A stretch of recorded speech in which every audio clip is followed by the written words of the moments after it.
오늘 말씀 고린도전서 1장 18절에서 25절까지 있는 말씀 가지고 십자가는 유행이 아니고 트렌드다, 이런 제목으로 함께 말씀을 나누고자 합니다. 근데 제목이 좀 유행하고 트렌드라고 하는 이 말이 우리 한국 사람들한테는 이해가 쉬워요. 유행은 잘 변하는 거, 트렌드는 거의 안 변하는 거, 이렇게 우리는 느낌 알고 있는데, 혹시 영어를 쓰시는 분들은 트렌드도 유행에 들어갈 수 있다, 이렇게 생각하는 사람들도 있거든요. 그러니까 그냥 이 트렌드를 그냥 unchangeable fad라, 이렇게 생각을 하면서 거의 안 변하는 브랜드처럼 그렇게 생각하셔도 되겠다라는 말씀 먼저 드리면서 말씀드립니다. 자, 우리 오늘 이 말씀 고린도전서 1장 18절에서 25절 말씀 가지고 함께 은혜 나누겠는데요.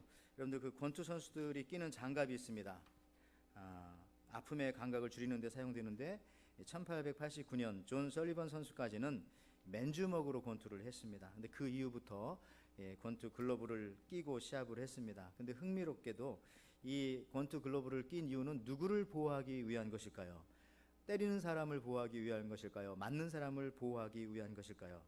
저는 기독교인으로서 당연히 그렇죠. 맞는 사람을 보호하려고, 잘못 맞으면 죽을 수도 있으니까 그래서 글러브를 끼는 줄 알았는데, 원래 목적은 때리는 사람의 손이 부러지는 것을 보호하기 위해서 만든 것이 이 권투 글러브입니다. 그렇게 하고서 이제 게임을 하기 시작을 했죠. 여러분, 이런 것이 바로 이 세상의 모습입니다. 세상은 항상 강자 편이고, 그러나 우리 하나님은 약한 자, 또 하나님을 간절히 의지하고 바라는 갈급한 자의 편이십니다. 그래서 우리가 하나님 앞에서는요, 이기는 것보다는 지는 것이 더 좋습니다. 강한 것보다는 하나님 앞에서만큼은 약한 것이 훨씬 더 좋습니다. 예수 안에 살면은 그래서 세상이 다르게 보이죠. 이기면서 이기는 것이 아니라 지면서 이기는 겁니다. 우리 주일 전도대가 나가서 복음을 전하다가 논쟁이 붙어가지고 싸워서 돌아왔어요. 실제는 아니고 가상을 하는 것이죠. 근데 싸워서 이기고 돌아온 겁니다. 전도대에 나갔다가 다른 사람하고. 근데 이게 진짜 이긴 겁니까? 기뻐할 일입니까? 아니죠. 오히려 개인적인 싸움은 이겼지만은 전도에 실패한 겁니다. 오히려 싸움에서 지고 돌아오면은 그 사람을 얻을 가능성이 훨씬 더 많다는 것입니다. 벌써 이제 부활 이후 넷째 주가 되었습니다. 여러분, 부활절 지나면 십자가가 우리에게 필요 없는 것입니까? 아니죠. 오히려 부활의 백성에게 십자가가 더 필요합니다. 예를 들자면은 우리 고등학교 때 여기 어른들 계시고, 수학 참고서의 대표적인 것은 한국에서 수학의 정석이었습니다. 정석 가지고 많이 공부했고, 또 영어는 뭐 성문 영어를 가지고 공부를 했는데, 여러분 시험 끝났다고 해서 이거 다 버리고 찢어버리고 태워버리고 그런 친구들이 좀 있긴 있었습니다. 근데 실제로 작년에 2017년에 한국 그 대학 수능 시험이 11월 16일에 있었습니다. 그런데 예정이었습니다. 그런데 11월 15일 날 포항에 강도 5.4의 큰 지진이 일어났습니다. 그래서 대한민국 전체 수학 능력 시험이 일주일이 연기가 된 겁니다. 그때 전국에 있는 고3 수험생을 비롯해서 모든 재수생들, 자기가 보던 문제집, 책 등을 다 쓰레기통에 버리고 태우고, 이제 몇 시간만 있으면 이제 시험을 보는 거니까요.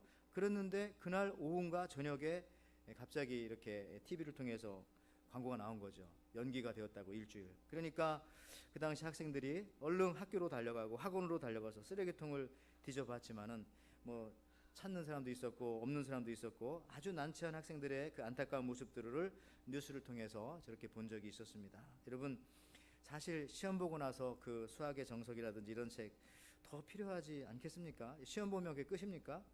여러분, 사법고시 시험 준비할 때 법전 가지고 준비하는데 사법고시 패스했다고 해서 그 법전 찢어버리고 버리고 그러진 않죠. 법관 되면 더 필요하겠죠.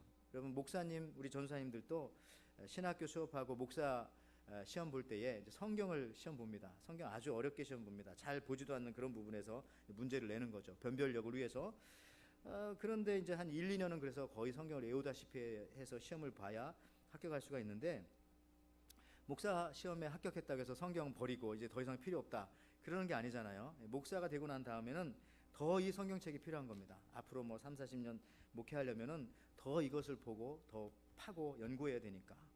여러분들, 이와 똑같은 이치로 우리가 이 부활절이 지났다고, 고난주간 지나고 부활절이 지났다고 해서 십자가를 다 해체하고 다 창고에 집어넣고 던져버리고 십자가 신앙을 가볍게 여기며 살 수는 없는 것입니다.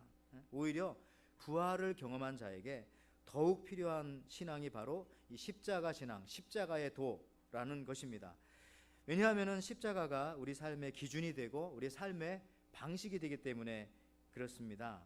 그래서 부활을 이미 경험한 성도, 부활하신 주님을 만난 성도인 사도 바울도 이렇게 고백하잖아요.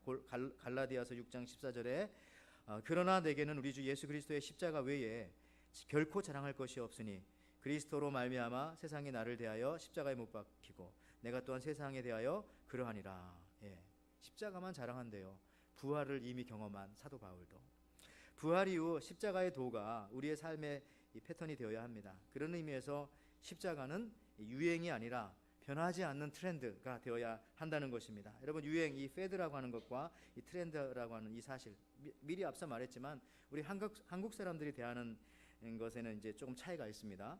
이 유행은 잠깐 있다가 사라지는 것이지만은 이 트렌드는 이 보이지 않는 어떤 흐름이고 굉장히 오랫동안 지속되어지는 그런 것입니다. 어떤 것은 메가 트렌드는 뭐 50년, 100년 더 이상 가는 것들도 있죠. 그러므로 여러분들 장사하시는 분들 지금 어떤 상품을 만들거나 팔 때에 그것이 신발이 되었건 의류가 되었건 가방이 되었건 음식이 되었건 그 무엇이 되었건 이 트렌드를 잡아야지 유행을 잘못 잡으면 투자한 금액을 건지지도 못하고 망하게 되는 겁니다. 그래서 이 메가 트렌드를 잡으면 성공하지만 이 유행, 패드를 잡으면은 망하게 된다는 거죠. 우리 신앙생활도 마찬가지입니다. 십자가는 유행이 아니라는 것을 강조하고 싶어서 이런 제목 잡아봤습니다. 우리 고난주간, 그 고난주간 시즌에만 존재하는 아주 시즈너블한 그러한 어떤 상징으로서 조금 거친 언어로 말하자면은 이 고난주간과 부활절에만 십자가만 팔아먹고 그리고 그거 딱 끝나면은 십자가에 대한 말씀도 안 하고 그거에 대한 것에 대한 어떤 그 생각을 가지고 있다면은 안 된다는 거죠. 십자가는 유행하는 상품이 아니라 그냥 기저 밑바닥에 흐르는 이 메가 트렌드라는 겁니다. 보이지 않는 트렌드는 보이지 않지만 그 어떤 것을 이렇게 지배하는 원리인 것입니다. 그래서 회사도 유행 따라가면 망하지만은 왜냐하면 논리적으로 유행이라는 것은 이미 유행하고 있는 걸 따라가면 이미 그 유행은 다른 데 가 있거든요. 바뀌었거든요. 그러니까 망할 수밖에 없는 것이에요. 그래서 유행은 나보다 항상 한 발 먼저 가 있는 것. 그래서 유행은 절대로 따라갈 수가 없습니다. 그러니 우리 신앙인들은요, 신앙의 유행이 아니라 어떤 믿음의 트렌드인 십자가를 잡고 살아야 한다라는 것이죠. 여러분, 그렇습니다. 그래서 우리 한국 교회도 제가 오래 살진 않았지만 한국 교회에서 신앙생활 하면서 제가 어렸을 때부터 이렇게 딱 보니까 유행이 있어요. 1970년대부터 1980년대까지는 한국 교회에서 산기도가 아주 유행이었습니다. 그래서 한국의 산마다 산기도하는 사람들이 정말 가득 찼어요. 삼각산에, 도봉산에, 뭐 북한산에, 또 심지어 우리 집 뒷산에도 뭐 예배 끝나고 나면 우리 산기도 가자 해서 뭐 산에 가서 뭐 깜깜한 밤에 뭐 주여 주여 하면서 무서우니까 뭐 그렇게 기도하고 뭐 나무 뿌리를 뽑아왔다는 등 이런 사람이 있었고요. 그런데 그러던 것이 1980년, 90년대에는 또 성경 공부가 유행하기 시작했습니다. 그래서 각종 성경 공부가 뭐 크로스웨이, 베델 성경 공부, 내비게이터, CCC 뭐 이런 여러 가지 그런 성경 공부들이 많이 있었습니다. 그러다가 또한 1990년대쯤 되니까 이제 경배와 찬양, 손 들고 찬양하고 막 기타 치고 드럼 치고 그러면서 이 제자 훈련이 같이 유행을 했습니다. 그런 것들이 근데 지금은 다 어디가 있는지 모르겠어요. 뭐 하는 데도 있고 안 하는 데도 있지만은 크게 힘을 받지 못하고 있습니다. 이와 같이 이 어떤 그 메가 트렌드와 유행을 잘 구분하시기를 바랍니다. 그래서 성경 공부도 유행 따라 하면은 안 되고 어떤 그 트렌드를 잡아야 되고 성경의 원리에 입각해서 그냥 꾸준히 그 시대 뭐 일어나는 거에 옆에 교회에서 한다고 뭐 다른 데서 한다고 따라하는 것이 아니라 우리 교회에 맞는, 나에게 맞는, 우리들에게 맞는 것들을 잡아가야 되는 거죠. 어찌 보면 그것이 바로 십자가의 정신이고 십자가도의 정신입니다. 우리 사랑하는 성도 여러분, 유행에 민감한 그리스도인이 아니라 이 메가 트렌드를 잡고 살아가는 흔들리지 않는 여러분 그리스도인들이 되시길 바랍니다. 이 메가 트렌드가 뭐냐? 바로 십자가의 도라는 거죠. 십자가의 믿음. 그래서 고린도전서 1장 18절 오늘 본문 말씀에 십자가의 도가 멸망하는 자들에게는 미련한 것이요 구원받는 우리에게는 하나님의 능력이라 말씀했습니다. 이 십자가의 도가 The Message of the Cross가 메가 트렌드가 되어야 한다. 기초가 되어야 한다. 큰 흐름이 되어야 한다. 거의 변하지 않는 흐름이 되어야 한다. 이 십자가의 원리는 그래서 부활절 전이나 부활 이후나 여전히 우리가 천국 가기 전까지 우리 삶의 방식이 되어져야 한다라고 하는 것입니다. 그래서 여러분 일본 그 나라현에 가면은 호류지라고 하는 그런 큰 건물이 있습니다. 뭐 한국말로 하면 이거 범용사라고 하는데 좀 사찰 정도가 되겠죠. 이것이 지은 지가 지금 1300년이 넘었습니다. 그래서 세계에서 가장 오래된 목조 건물입니다. 나무로 지었는데 1300년. 뭐 유네스코에도 당연히 등재가 되어져 있죠. 근데 이것을 지었던 그 목수의 후손 중에 한 사람이 지금도 목수지만은 니시오카 스네까지라는 사람이 있어요. 이 사람이 쓴 책 중에 자기가 쓴 게 아니고 말했더니 받아 적었는데 제목이 이런 제목입니다. 나무를 사지 말고 산을 사라. 여러분 집을 지을 때에 작은 집은 뭐 나무 사서 하면 되지만 궁궐 같은 그런 집들, 큰 건축물, 역사에 남을 건축물을 지으려면은 나무 사지 말고 산을 사야 된다는 겁니다. 왜 그러냐면은 여러분들 집을 지으려면 뭐 기둥에 필요한 나무가 따로 있고 창틀을 만드는 나무가 따로 있고 뭐 지붕을 세우는 굵은 나무, 약한 나무 다 필요한 겁니다. 그러니까 산 하나를 사면은 정상에서 필요한 나무, 산 계곡에서 필요한 나무, 또 음지에서 잘라온 나무, 양지에서 잘라온 나무, 뭐 바람 맞으면서 자란 나무 다양하거든요. 그런 것들 어디서 여기저기서 구하는 것이 아니라 아예 산 하나를 사서 좋은 산을 사서 거기서 나무를 해와서 그걸로 역사에 남은 그런 궁궐이나 어떤 그 문화재를 만들 수 있다라고 하는 것이죠. 이분 얘기하는 것이 이분 이야기하는 것에 또 맞춰서 많은 사람들이 그런 말 합니다. 나무를 사지 말고 산을 사라. 그 다음에 뭐 집을 사지 말고 땅을 사라. 또 주식을 살 때도 종목을 사지 말고 시세를 사라. 뭐 등등 여러 가지. 그러니까 바로 눈앞에 있는 것을 보지 말고 넓게 보고 멀리 보고 깊이 보라라고 하는 그런 말씀인 거죠. 이런 마찬가지입니다. 우리도요. 신앙생활 하다 보면은 여러 가지 다양한 문제들이 우리한테 닥쳐집니다. 근데 이 문제를 다 해결하기 위해서는 신앙의 그 흔들리지 않는 변하지 않는 메가 트렌드를 가져야 합니다. 그것이 바로 십자가의 도이고 십자가의 메시지라는 것입니다. 여러분 그 알래스카 여러분 크루즈 가봤죠? 여행 가보신 적 있으신 분들 꽤 계실 겁니다. 어르신들은요.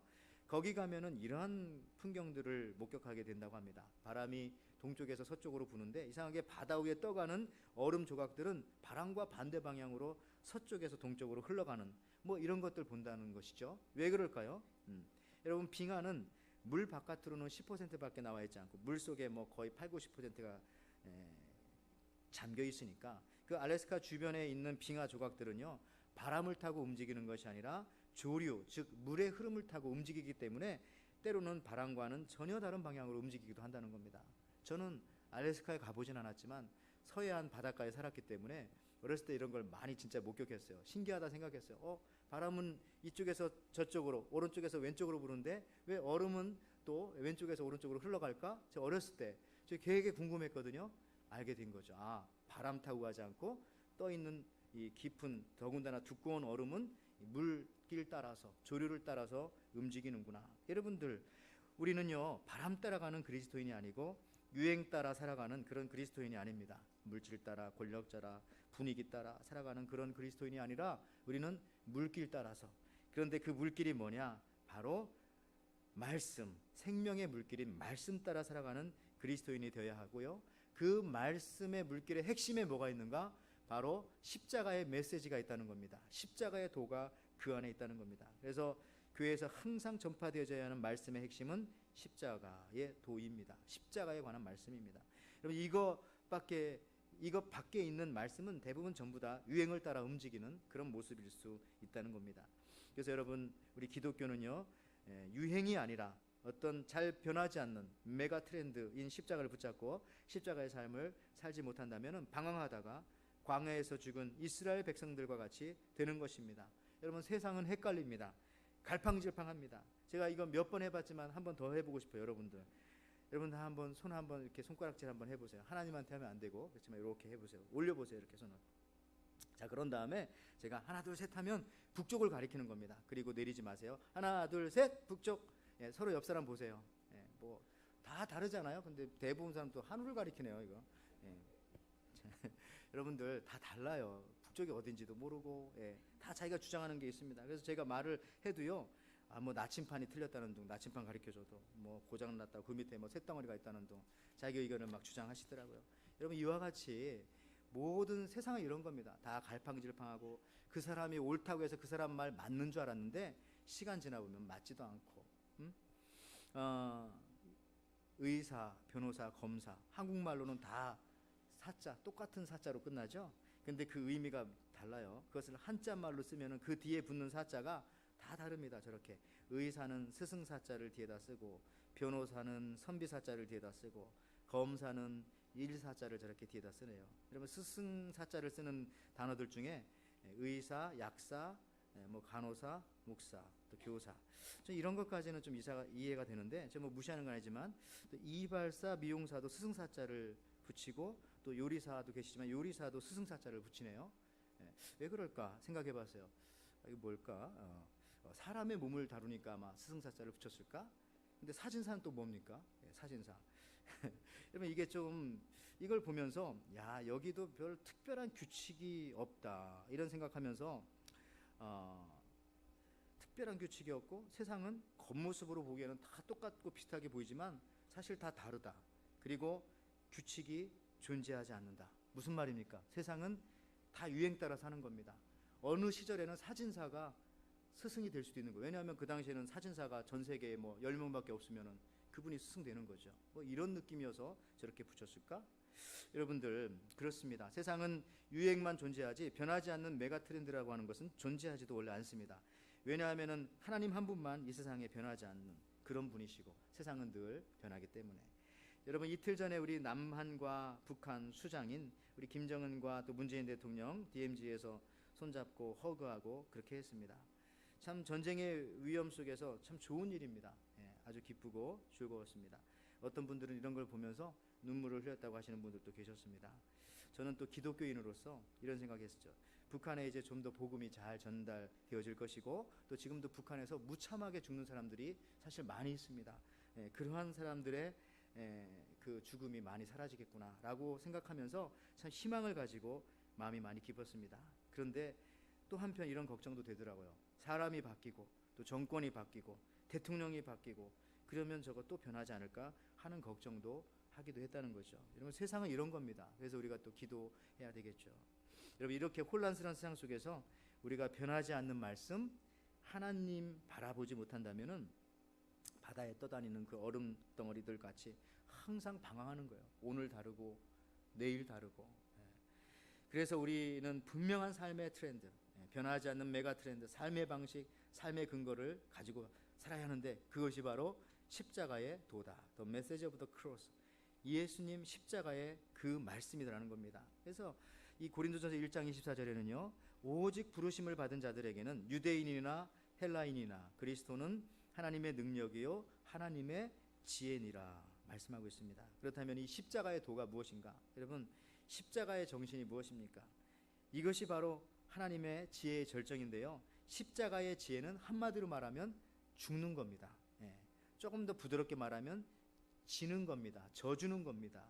그러나 실상은 이기기 위해서 지는 거고요, 또 살기 위해서 죽는 겁니다. 여러분, 예수 그리스도 안에 들어오면은 지는 사람이 승리하는 거고요, 죽는 사람이 살아나는 겁니다. 저는 축구, 야구, 농구 이런 것들 보면서 그런 게임들은 자꾸 점수를 더할수록 승리하는데, 이 골프라고 하는 게임은 또 점수가 자꾸 깎아져야 이기더라고요. 이런 걸 보면서 골프는 복음적이다 이런 얘기 하려는 건 아니고, 여러분, 자꾸 늘어나야 이기는 싸움이 있는가 하면 자꾸 줄어들어야 또 이기는 싸움도 있더라, 그런 게임도 있더라 라는 것을 말씀드리는 거예요. 빌립보서 3장 18절 말씀에 내가 여러 번 너희에게 말하였거니와 이제도 눈물을 흘리며 말하노니 여러 사람들이 그리스도의 십자가의 원수로 행하느니라.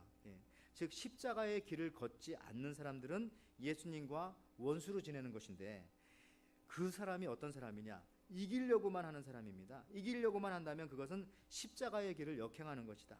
좀 지려고 마음 먹고 살면 얼마나 편합니까? 예수님께서 어떻게 승리하셨습니까? 골로새서 2장 15절에 통치자들과 권세들을 무력화하여 드러내어 구경거리로 삼으시고 십자가로 그들을 이기셨느니라. 십자가는 죽음, 십자가는 지는 거라고 말씀드렸잖아요. 근데 그 십자가로 승리하셨다. 여기서 십자가로 이겼다는 것은 바로 이게 십자가의 메시지, 십자가의 도입니다. 즉 이 십자가의 말씀은 지는 거고 더 나아가서는 죽는 거. 그래서 어떤 목사님은 저한테 이런 말씀 하시더라고요. 목회에 성공하려면, 교회가 또 부흥하려면 목사가 죽으면 된다, 이렇게 말하더라고요. 근데 이제 실제로 죽으라는 건 아니고 의미는 알겠죠. 지라는 겁니다. 모든 싸움에 있어서 다 지면은 교회는 평안하고 교회는 부흥할 거예요. 처음에 이 얘기 듣고 기분은 별로 안 좋더라고요. 또 그렇게 해야 되는 건가? 성도를 하고 싶은 대로 다 놔둬야 되는 건가 했는데, 그 핵심의 의미는 그런 게 아니고, 이 수장이, 가장 그 이끌어가는 사람이 죽으면 예수님이 살아난다는 거죠. 여러분, 회사도 마찬가지예요. 회사가 살려면 사장이 죽으면 회사는 더 살아난다는 것입니다. 모든 모임이 그렇죠. 우리 사랑방, 전도회, 부서 전부 다 장들이 죽으면 그 단체가 사는 겁니다. 풍성하게 되는 거죠. 왜냐하면 사람들이 몰려들기 시작하거든요. 물이 낮은 곳으로 흐르듯이 사람들은 낮은 곳으로 오게 되어져 있습니다. 이것이 바로 십자가의 도죠. 여러분, 나무 같은 걸 보세요. 나무를 보면은 사과, 복숭아, 오렌지 전부 다 얇고 그 연약한 나무 가지 끝에 열매가 맺히는 겁니다. 멍청한 파파야 나무 빼놓고, 파파야는 막 트렁크에 이렇게 달려 있더라고요. 여러분, 근데 이 우리 생각하면 그 트렁크, 나무 큰 줄기에 이 열매가 맺히면 참 좋을 텐데, 떨어지지도 않고 내가 창조자라면. 근데 하나님은 신기하게도 제일 약한 곳에다가 열매 맺히게 만드셨거든요. 하나님의 창조의 법칙이라는 겁니다. 우리가 질 때, 약할 때, 또 연약한 곳에 열매가 아름답게 맺힌다. 여러분, 그래서 이기려고만 하지 말고 자꾸 한번 지려고 해보세요. 그동안 안 해보셨을 수도 있겠지만, 한번 자꾸 손해보려고 한번 해보세요. 그러면 세상이 다르게 보이고 또 상대방이 다르게 보인다는 겁니다. 삶이 행복하고 기쁘고 사람들이 모여들게 됩니다. 자꾸 이기려고만 하니까 보는 사람들마다 나의 경쟁자고, 그리고 마지막 경쟁하다 남은 그 사람은 나의 가장 강한 대적자고, 이렇게 되는 거죠. 그러니까 이기려고만 하니까 아침에 문을 나서면서 막 인상이 강해지고 눈빛이 강렬해지고 심장 박동이 빨라지고, 왜냐하면 오늘 나가서 이 전쟁터에서 이겨야 되니까.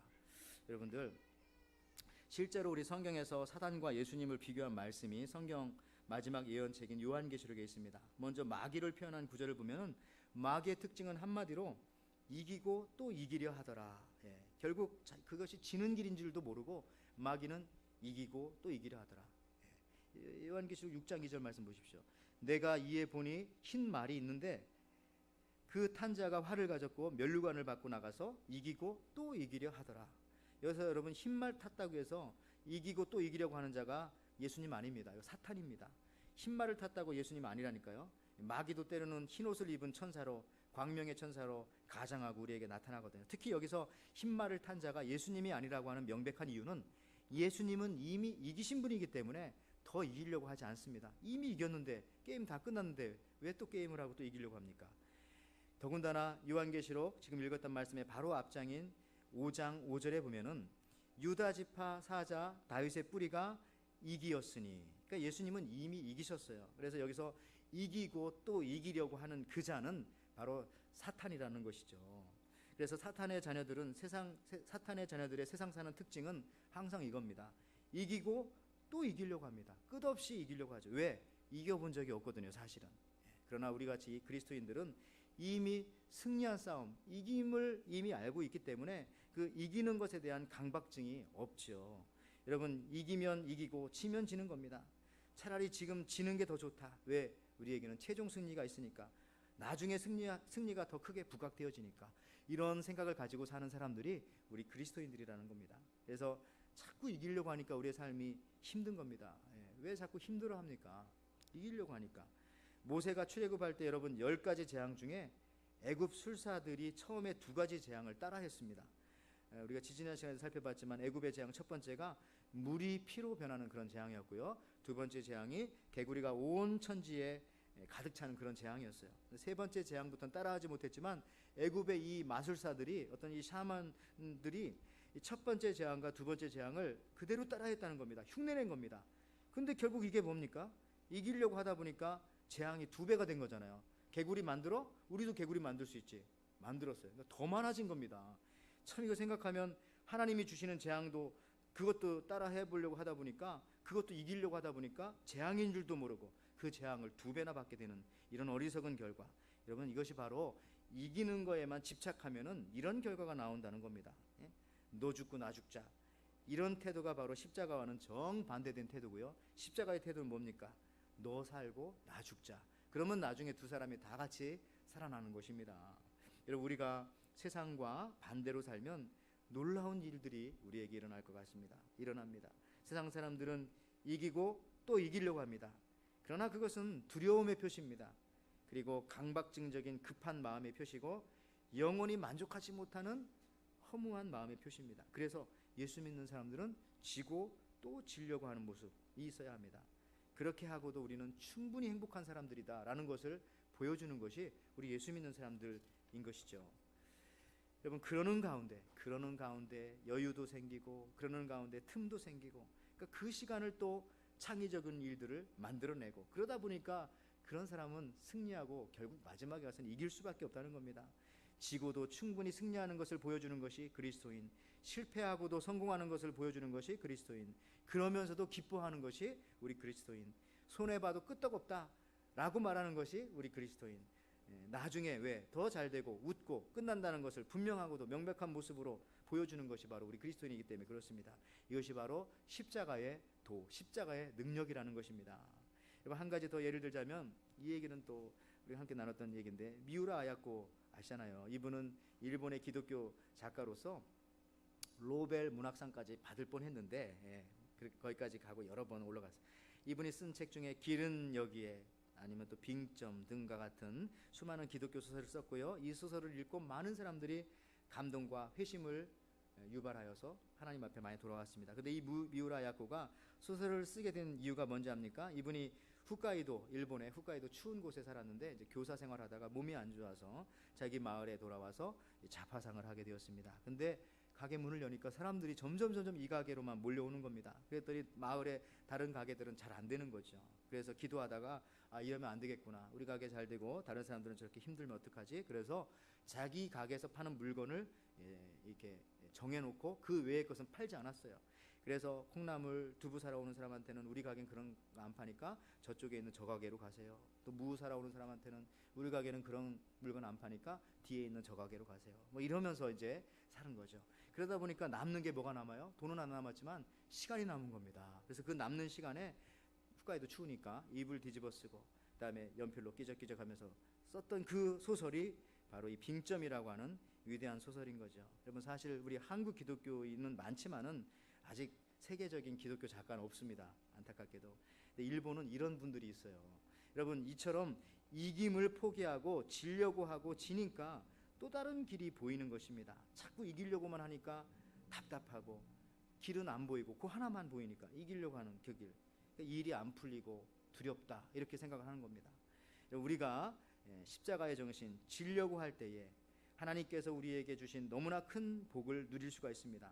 아브라함과 롯이 자기들이 기르는 양떼가 늘어나고 자기 소유의 목자들이 서로 목초지 때문에 싸울 때에 아브라함이 먼저 이렇게 말합니다. 우리 창세기 13장 8절에서 9절 말씀에, 아브라함의 롯에게 이르되 우리는 한 고륙이라 나나 너나 내 목자나 내 목자나 서로 다투게 말자. 내 앞에 온 땅이 있지 아니하냐. 나를 떠나라. 네가 좌하면 나는 우하고 네가 우하면 나는 좌하리라. 여러분, 믿는 사람이 이런 배짱이 있어야 하지 않겠습니까? 내가 져도 괜찮다, 내가 손해봐도 괜찮다, 이런 마음이 있어야 잘 되는 것입니다. 결과적으로 진짜 누가 잘 됐어요? 롯이 잘 됐습니까? 아브라함이 잘 됐습니까?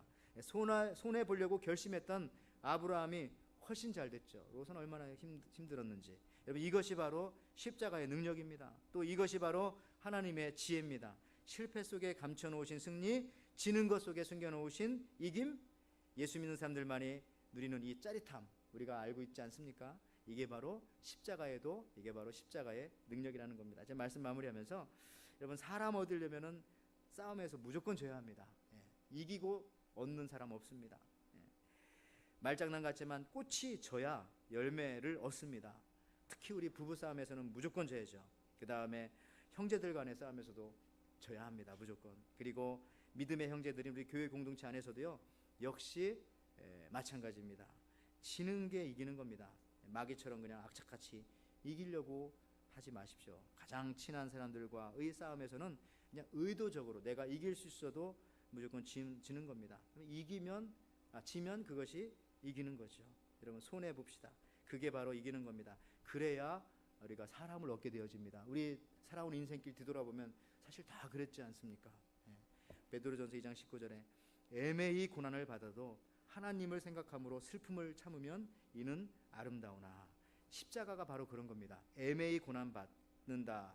애매히 고난 받는 거잖아요. 그래서 여러분들 속에서 혹시 내가 왜 이런 고난 받지? 내가 왜 이런 어려움이 있지? 그러니까 애매히 고난 받는다라고 생각하면은 이제 곧 나에게 아름다운 일이 생길 것이다 라고 생각하면서 그것을 누릴 준비를 하시기 바랍니다. 여기 베드로전서 2장 19절 말씀처럼 여러분 세상은 쉽게 변하지 않습니다. 그리고 사람을 얻는 것도 쉬운 것은 아닙니다. 그러나 한 가지, 이 애매한 고난, 십자가의 메시지, 십자가의 도, 자기를 부인하고 십자가를 질 때, 십자가 때문에 져줄 때 최후 승리를 얻게 되는 것이고 사람을 얻고 결국 모든 것을 얻게 되는 것입니다.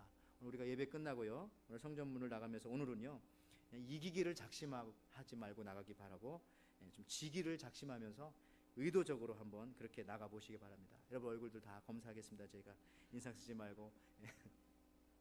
그러면 하나님께서 채워주실 것입니다. 하나님께서 일으켜주시는 그 손길을 저와 여러분들이 체험할 줄 믿습니다. 그런 에덴의 성도가 되시기를 주님의 이름으로 축원을 드립니다.